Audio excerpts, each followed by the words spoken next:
Hey everyone, welcome back, or welcome if you're new. My name is Tanya, and in today's video we're going to be talking about all the different books that I read in October. I read a total of 9 books, 3 of which were audiobooks and 6 that were either physical books or were Kindle books. So go ahead, grab yourself a tasty beverage, sit back, relax, and let's chat about some books. Alright, so first just a little bit of housekeeping. I always like to share how many pages I read and how many hours of audio that I listened to. I also did complete my entire TBR for October. So as far as the number of pages I read a total of 3,149 pages, so not too shabby at all. And then for the audiobooks, I listened to 36 hours and 52 minutes of audiobook, and I do listen to those at regular speed, so it does take me a little longer to get through some of them than people who listen to them a little faster. I don't like what it does to the narrator's voice when I speed it up, so that's why I listen to it at 1, occasionally 1.25 speed, but for the most part, I just listen to them at regular speed because that works the best for me. So first up, we're going to talk about Blade of the Empire, which is the second book in the Dragon Prophecy series by Mercedes Lackey and James Mallory. And this is a little bit of an older book. This particular one came out in 2017. The third book in the series just came out this past May, but since it had been so long since I'd read them, I needed to do a reread to kind of refresh my memory on things. And this one was a 3.75 stars for me. I really loved the world, I really loved the writing, but what's kind of hard about this particular series is the names are virtually impossible to know how to pronounce, and I feel like because there are so many of these just very large names for people, cities, just different things, that it does take you a little bit out of the moment of the story because it's just, the names are just really hard to deal with, basically. I can't imagine for anyone who, like if they have an audio of this, the poor person who had to go through and pronounce everyone's names in the cities, because it is quite the undertaking. But other than that, it's a great epic fantasy series. I really love Mercedes Lackey's writing, and this book was no exception. And I can't really go into too much detail of the plot of this since it is the second book in the series. But basically, the first book started off that we're following our main female character named Vilasar Farconen, and she is trying to become High King of the Elves. Her background was kind of a mystery to her. She did not know that she came from royal blood, and she's basically been living as a charge at one of the high elven houses, and she comes to find out that she actually comes from a royal house of her own, and that her entire family had been killed off. So when she becomes of a certain age, she goes and gets sent to somewhere called Sanctuary, which is kind of like a church type organization, and she's supposed to live out her life there. And while she's there, she also discovers that she is a child of prophecy and that she is supposed to stop a great darkness that's going to sweep across the realm, and that to do so, she needs to become High King of all the elven houses. And this is quite an undertaking because all the houses fight in between each other. They're constantly at war, but she decides she is going to fulfill this prophecy and that she is going to unite the elven houses so that she may save everyone from this darkness that's coming. So that's kind of the general plot of the book. In the second book here, we do still get a bit of Vilasar's story as she's continuing on her journey to become the High King, but most of the book is focused on a prince that was of one of the high elf houses named Runakar, and he finds himself in a situation where he's basically deserted his house and the elven kingdoms, and he's out on his own in the wilderness, and he kind of becomes like a general for other creatures like nymphs and goblins and minotaurs and unicorns. And he starts helping them learn how to go to war and leading them into battle.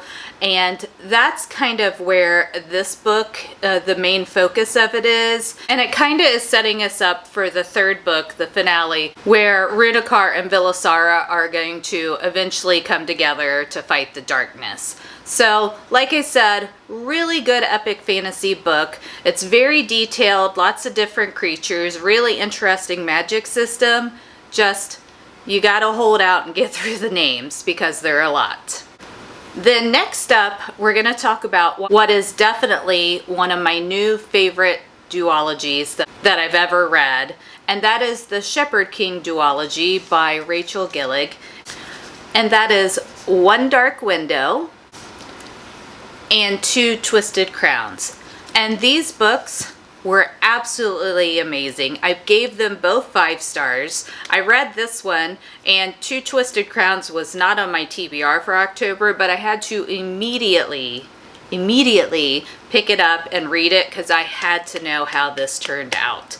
Such great writing, very gothic, very atmospheric, and I have heard lots of great things about Rachel Gillig's writing, and I now understand why. These books were absolutely amazing, and just the concept of them was so different and unique that they just really stood out. We're following Elspeth as our main character, and she has a nightmare stuck in her head. And basically, this nightmare is an ancient spirit, and it comes to be in her mind through a series of events, and the nightmare can reach out and sometimes take control of Elspeth, or lend her extra power or speed, or just help her get out of situations that she may get herself into and that she needs help with. And the nightmare, as his name implies, is not a kind spirit that is in her head.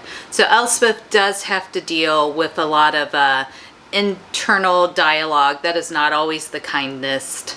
And the particular realm that they live in, the only way that magic should be done is through something called Providence cards. And these cards have varying different degrees of magical abilities through them. And anyone else who has magic, they're exiled or executed. It's typically caught by some sort of fever or illness, and then the magic manifests itself in different ways, and oftentimes making the person who has the magic go mad, or sometimes it's a lesser consequence, but there's always some sort of consequence for this magic. And Elspeth had the fever. Her family ended up hiding her with another relative because they thought that she ended up not having any sort of magical side effects, but she did indeed, and that is how the nightmare was able to get into her head. So Elspeth's been in hiding the majority of her life, but things kind of come to pass. Her father is of a noble line, and he holds positions at court. And once Elspeth has reached a certain age, then her father wanted her to go to court, and things kind of unfold from there. And she ends up getting caught up in this plot where there is a group of people searching for a complete deck of these Providence cards, because the theory is that if the deck is completed, then they can break this mist that's in the forest, and they can save all the people who have been infected by this fever and save them from this kind of dark, twisted magic. So she's trying to help with this plot, all the while hiding the fact that she has a nightmare in her head. She is working with the captain of the guard named Raven Yu, and they start off just kind of working together to reach this goal of gathering all the Providence cards, but they kind of have a relationship and a love that blossoms. So they have really good banter back and forth. And just all the characters in general in this book, they all have some sort of morally gray characteristics to them, and I think that really adds to the feel of the book too. There's a lot of great banter and interaction between the characters. So like I said, I finished this one, had to immediately pick up the second book in the series because this ended on such a crazy cliffhanger, and just loved both the books. Highly recommend, and if you haven't read them, definitely put them on your list to pick up. You won't regret it. Then next up, I read Alchemy of Secrets by Stephanie Garber, and this was a 3.75 for me. It's a super short book. It's right around 325 pages or so. And this was Stephanie Garber's adult fantasy debut. She's also wrote Caraval and the Once Upon a Broken Heart trilogy. And Stephanie Garber has very atmospheric, descriptive writing, and that continued in this book. This is not a romantasy. It is definitely a fantasy, and it is set in an urban setting. It's set in Los Angeles, so it has like an old Hollywood kind of feel to it. And we're following Holland, who is a graduate student, and she has been taking classes from this particular professor on urban myths and legends. And so all of these urban myths and legends that she's talked about with this professor, you know, they're all rooted in magic in some way. And Holland has always wanted to believe that magic is real in the world, and she comes to find out that it is. She ends up one evening going to an old theater, and she's looking for someone from one of the professor's classes called the Watchman. And this Watchman is supposed to be able to tell you when you're gonna die. So she ends up seeing some clues that line up with this particular urban myth. And she goes in, she finds out how to get in contact with the Watchman, and she does ask him when she's gonna die. And she finds out that she's gonna die in 24 hours unless she finds this ancient artifact called the alchemical heart. So this book is set on a very short time period, so it moves pretty quickly. And Stephanie Garber definitely keeps you on your toes. You don't know who you can trust. You don't know what parts of the story are real.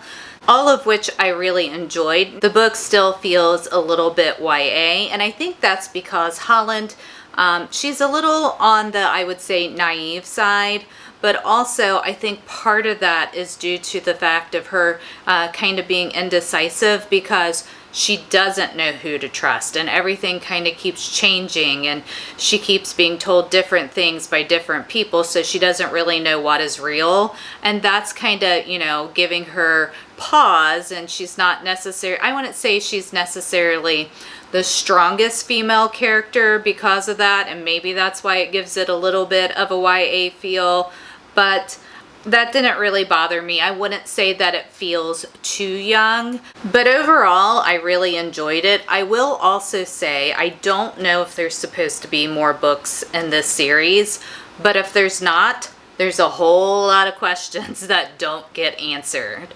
This particular plot does get tied up really nice. I like how it ended, but there's so many things that were brought up in the book that we don't get answers to that it's going to be kind of disappointing if there's not more books that come out, because there are definitely a ton of unanswered questions. And I know for myself, I don't like when things don't get answered. So hopefully there will be more books so we can tie up all those loose ends. But overall, really easy read, and I enjoyed it. So next up, I read The Road of Bones by Demi Winters, and this was a surprising 5-star read for me. I haven't heard very many people talk about this book, and so I didn't have really any sort of expectations going into it, but it was so good. I enjoyed it way more than I thought I would, and there was a lot of different just surprising twists and turns and a unique story that was just really unexpected for me. So this book had plenty of found family feels. There is a little bit of a love triangle that goes on in it. Not a lot of spice, but there is a little bit of spice, and just really great, morally gray characters that have had to make terrible but really understandable kind of decisions just based on circumstances that they found themselves in. So in this book, we're following Scylla, and at the beginning of this book, Scylla and her father are kind of trying to get away from the village they've been living in, and they're going to try to travel north where her father thinks it'll be safer for him and Scylla to live. Now, on their way there, Scylla's father gets murdered by bandits, and things start to kind of unravel for Scylla. She learns some things that she didn't know previously, things her father had been keeping from her, and she also finds out that the queen, for whatever reason, is on the hunt for her and wants her captured and brought to her. Scylla has no idea why the queen would want to do this. She's really scared, especially now that, her father has been murdered. She's lost most of the supplies that they had for making this journey to the north. And so she makes the decision that she still wants to travel to the north, but she's going to try to stow away in this wagon and have this group of mercenaries basically take her north. Now, obviously, the mercenaries found her. I don't know if she really considered that part of the story, but they did find her. But they start to grow and come together, and as they're traveling north, more truths of Scylla's past do come out. There are some heavier topics in here. There is some talk of addiction and abuse, so that's just something to be aware of when you're reading this book. But as I said, Scylla's traveling now with a group of mercenaries to the north, and things just keep coming up about her past, and some discoveries are made. And then, like I said, there was just a bunch of different plot twists. There is one that you will see coming that's expected, but then as we get near the end, the plot twists just keep coming, and I just really enjoyed it, really enjoyed that found family and that interaction between the characters. So if you haven't read this book before, it's a good one to put on your TBR if you like any sort of Viking-inspired story. Then next I read A Clash of Fates by Philip Quintrell, and this was the 9th book in the Echoes saga, and it was the final book. If you've watched any of my videos before, you know I've been reading this series for basically the entire year. I started it in January, and I have now completed it, and I'm really sad that I'm done with it. If you love an epic fantasy, then this is a series that you just have to read. It has all the components that you love in an epic fantasy. I mean, there's, various different races. There's elves, there's dwarves, there's magic, there's dragons. Philip Quintrell just put so much effort into building this world that it's seamless, and the storytelling that goes along with it is just unbelievable. And like most epic fantasies, this is a story of our heroes fighting a great evil. I think that's what we find in most epic fantasies, but the story itself is very layered and unique and draws you in, and you come to love this group of characters. We follow multiple different point of views. I think there's about 10-ish main characters, and we do get a lot of their different point of views. And it's just such a great story. Anytime there's a battle, you feel like you're actually in the battle, both the good and the bad of it. You get the feeling of the battle from all angles. It's not like I feel a lot of the time in fantasy books when they write about a battle, you're kind of standing back from it and looking at it. The way that Philip Quintrell writes these battle scenes, you feel like you are within the battle and that you're actually taking part in it. And that was one of the main things I really enjoyed about his writing. Also, just the banter back and forth in between the characters, and you just grow to love them so much. Like, I cried multiple times in this last book. This has been a 5-star series for me. Like I said, I'm just really sad it's over. Philip Quintrell does have some other books out, so I'm sure I'll be picking those up. But yeah, just a great, great read.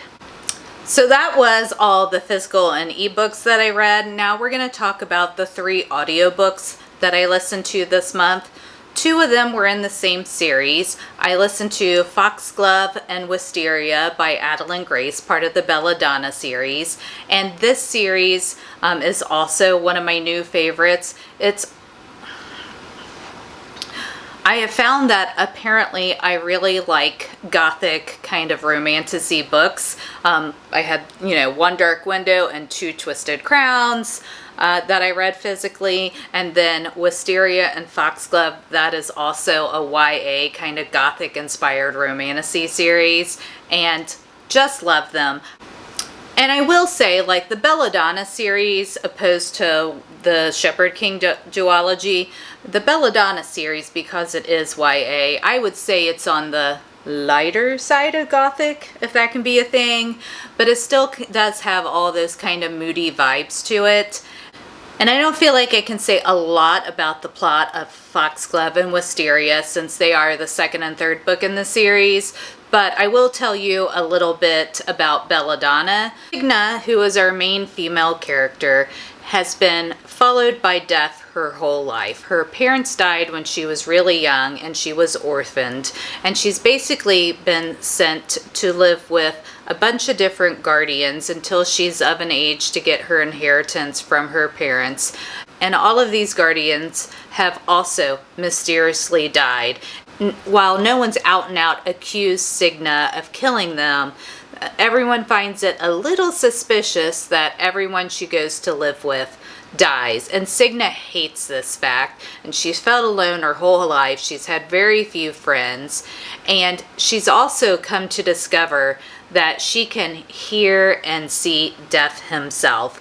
So Signa and Death have kind of a relationship that builds throughout this series, and Signa thinks that she wants nothing to do with Death because, it's caused her so much pain in her life, but, things come up and she kind of begins to see Death in a different light. And as she's living with her final relative, all her other relatives have passed away, and she's living with this final relative at a manor called Thorngrove, and getting to know, this last little bit of her family. She finds out that her aunt died under mysterious circumstances, and now her cousin Blythe is kind of following the same path that her mother had went down, and she's on the verge of dying too. So Signa takes it upon herself. She doesn't want to lose any more family, that she's going to figure out what's going on, and she's going to save her cousin and her family from, these terrible things that have been happening to them. And so she basically, her and Death form a partnership to solve this mystery, and, their relationship just develops from there. I love the way that Adeline Grace wrote these characters. You really get a feel for, their emotions and the banter back and forth that they have with each other, and just a great little storyline. So I loved all three books. And the narrator for the series, she took these books up like an additional notch. The books were great, but adding the narrator in on top of these, I think just made it a fantastic series. For both Foxglove and Wisteria, I gave them a 4.5. They weren't quite 5-star reads for me. I think they would have had to have a little more in-depth plot for that to happen, but overall really love the series. Recommend you do the audio because the narrator is amazing. And there is a novella that just came out in this series that's holiday themed, so that's on my TBR for November. So once I read that one, I'll let you know my thoughts on it also. Then the final book that I listened to this month was The Night of Mask and Knives by Elliot J. Andrews. This is the fourth book in the Broken Kingdoms series. So in this fourth book, we're following Malin and Cass. And Malin and Cass were childhood friends. So in the particular realm they live in, if you have magic, you're something called an Alver. And your magic is called mesmer. And there's a few different forms that your mesmer can take shape into. Some people, it's more of the senses. Some people, it's more like action oriented. Some people's mesmer is more prosthetic in nature. So it kind of just varies as far as what your magical ability will be. But Alvers are oftentimes enslaved so that people can take advantage of these magical abilities that they have. And Cass and Malin are both Alvers. They end up, when they're children, they go to and sneak into this masquerade event. And at this event, Cass gets taken because of his magical abilities. So Malin's been searching for him ever since, and she hasn't been able to find him. Her brother also ends up being taken and enslaved, and now her brother is going to be sent to the masquerade to be auctioned off. And Malin can't live with losing another person she loves to the masquerade and the ruling like dictator that is currently in place. She knows that she has to do something to save him. So she ends up making a bargain with this kind of group of outlaws to help her break her brother out of prison. And various different things happen and are revealed. And along this journey, she learns something about this group of outlaws leader, whose name is the Nightrender, that is completely unexpected. And she kind of has to deal with what this revelation is and continue to work with this group of outlaws so that they can indeed save her brother. And she hopes that once they save her brother from, being a prisoner at the masquerade, that she'll also find some more information on her friend Cass. So I am a big fan of L.J. Andrews' writing. I thought in this book, just like the first 3 books, there was a lot of great banter. One thing I will say though is our main female character, Malin, in this book, I felt like she was a little bit weaker of a female character than the one from the first 3 books. So that did take this book in the series a little bit down for me. The first 3 books in the series, I gave 4 stars to all of them. For this one, I was at more of a 3.5, 3.75, just because I felt like that Malin was a little bit on the weaker side and a little bit timid of a female character for me. And hopefully in the next book, she will step it up and kind of come into her own. They did have to go back, and since we switched realms for this set of books, they did have to go back, and you're getting to know the characters and the world a little bit better since we're in a new setting for this particular book. So that could have added to it as well, but like I said, still a great series. I'll be continuing with it, just a little weaker than the first 3 were for me. So that is everything that I read in the month of October. So I hope you enjoyed hanging out with me and hearing my thoughts on the books that I read this month. What was your favorite book that you read in October? Leave me a comment down below and let me know what that book was so we can all get some reading recommendations from each other. So take care, keep reading, and I'll catch you in my next video. Bye!